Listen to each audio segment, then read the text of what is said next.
Interlude 9. Mistress Henfield as an old woman. That night was the beginning of the end. I was awakened by the sound of the horses whinnying and the mules braying. I looked out the window and saw flames coming from the barn.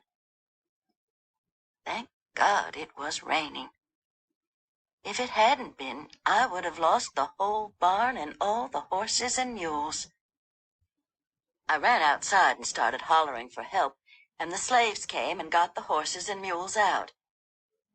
That was when they found Samson lying on the barn floor, moaning. He'd obviously been the first one to notice the barn was burning, and had gone to get the horses and mules out, but had been overcome by smoke. Thank God, they were able to drag him out, but he hasn't been the same since. In all the excitement, I had clean forgotten about Ruth. What if she had woken up and I wasn't there? I looked around at the slaves who stood mutely watching the fire. I didn't see Emma among them, but of course not. Emma's first thought would have been of Ruth, and she would have gone to her. But I hurried back to the house to be sure. The minute I stepped inside, I heard Ruth screaming at the top of her lungs.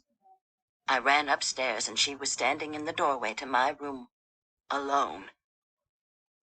I was disappointed in Emma, and if it hadn't been raining so hard, I would have gone to the slave quarters that night and reprimanded her for not having understood that her first thought should have been my daughter's well-being. The next morning, I understood everything, of course. When I was awakened by Ruth's crying and calling for Emma, I went in and got Ruth. When I got downstairs, everything was quiet. I went in the kitchen, still expecting to see Emma at the stove and Joe standing by the hearth drinking coffee. The kitchen was empty. I felt like such a fool. I felt even more the fool when I went to the slave quarters to tell Charles and Winnie that they were going to have to work in the house now. But the cabin they'd shared with Samson was empty. To this day, I don't understand how they could have betrayed me like that. I wasn't mean to them. They ate well. I even let them earn a little money for themselves. And every slave had his own vegetable garden. And this was the thanks I got. Well, I wasn't, and I couldn't trust that they wouldn't. I sold every last one of them. Sold them to Jake Pendle, who didn't cut. Oh, they begged me not to sell them to him. They promised that they wouldn't run away, but how could I believe them? I sold them, the house and the land, to Jake Pendle, and moved down here to New Orleans. I couldn't bear to sell Samson, however, and he is still with me. Even though he has been free since the war, he refuses to leave my side, as loyal as my Samson. Ruth grew up and was introduced into society. She married well, a banker, who profits when cotton is selling and when it's not. No matter which way the wind blows, bankers always come out ahead.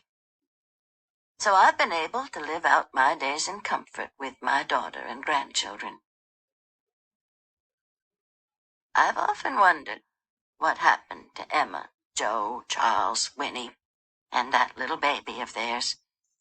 Did they make it across the Ohio that night? I'm ashamed of myself for thinking this, but from time to time, I've hoped that the boat that carried them across was swamped with water in the storm and went down, drowning them all, and a white person helped them. But if they lived, if they got the freedom they went seeking, I hope they know that the other slaves paid the price for their freedom.